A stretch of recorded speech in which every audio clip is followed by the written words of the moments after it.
to Take 3. My name is Geeta and today we're going to give you our honest review on the movie Thikka.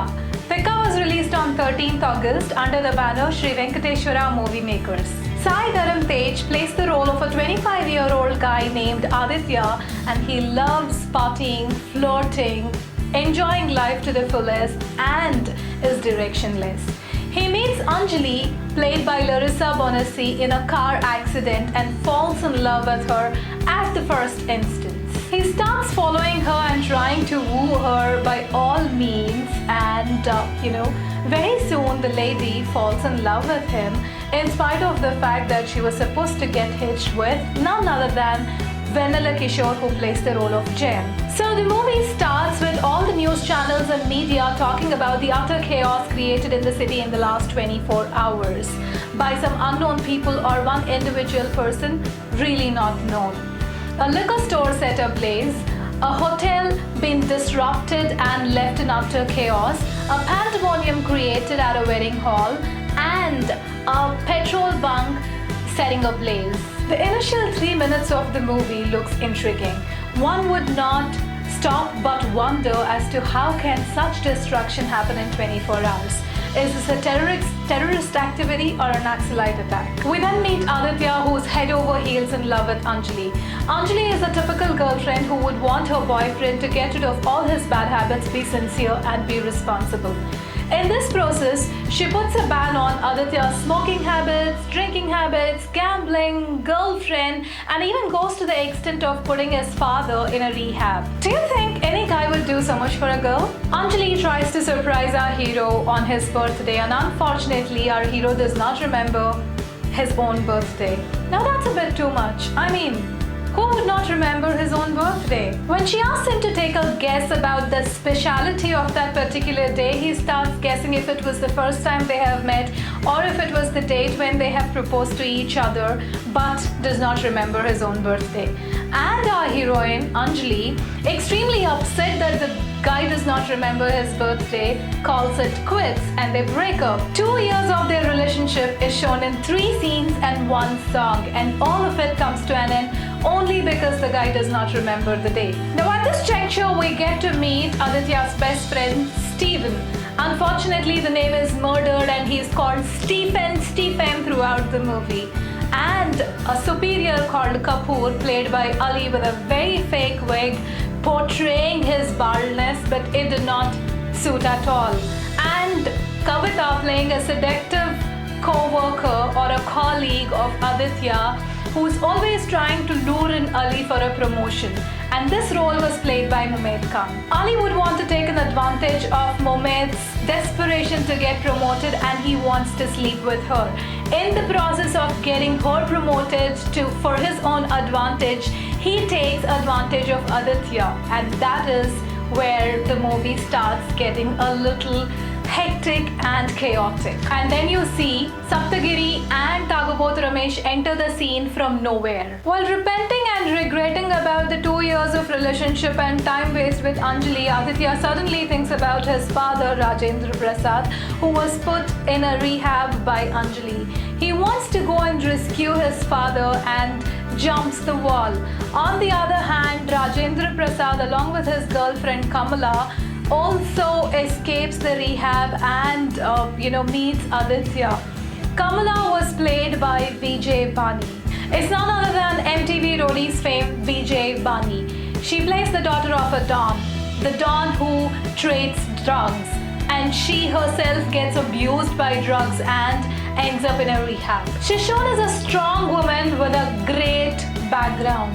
So strong that she goes to the wine shop, buys 10 bottles of whiskey, and when asked for payments, fights with the goons, sets the wine shop ablaze, and comes back with the liquor. And yeah, that's how confusing it gets.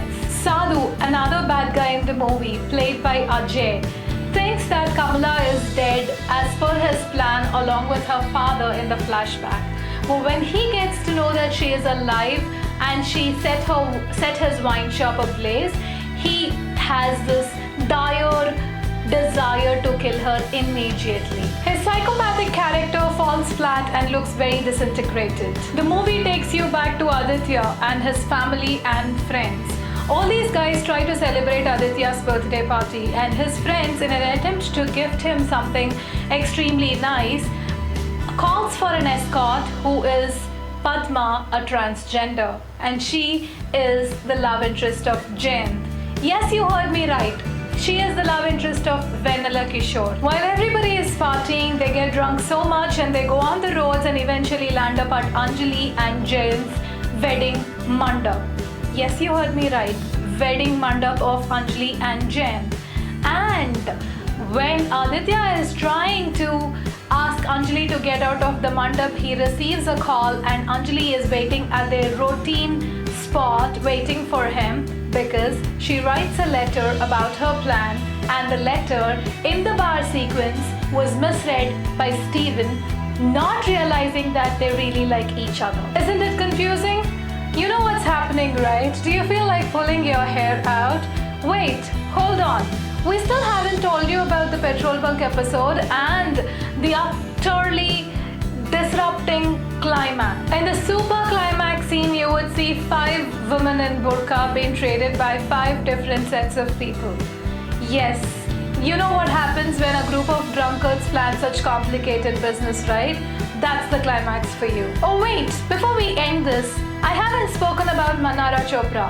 Mannara Chopra wants to kill Aditya because she lives in the same apartments as his and is deeply in love with him, and she goes unnoticed because he loves Anjali, and that's why she wants to kill him. Yes, that's right. Before you decide on killing us, let me call it quits. We'll give you our final verdict. It's a very bad movie and I have not seen any such stupid movie till now. We've had a bad headache after watching this movie. Wonder what the director Suneel Reddy was thinking while he executed the script, and I wonder why the producer Rohin Reddy has invested so much here. Poor storyline. Sorry, no storyline at all. Weak screenplay for non-existent story. Too many characters and very weak direction are the drawbacks of the movie.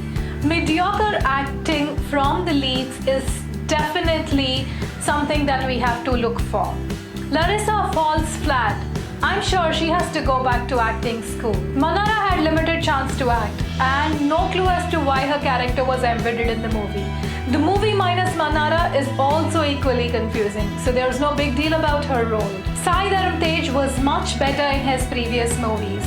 He needs to up the game in his acting and also work a lot on his styling. In the first half, we do not understand if he's crying, if he's acting as if he's crying, or just being melodramatic. His character yet again has no definition in the movie, and it is totally flat. The director tried hard to embed comic gags in the movie, but they all look very artificial and would not entertain us. The first 15 minutes you witness 2 songs, and that's when you realize that there is nothing in the movie for you. The saving grace of this movie is music by Thaman and the production values.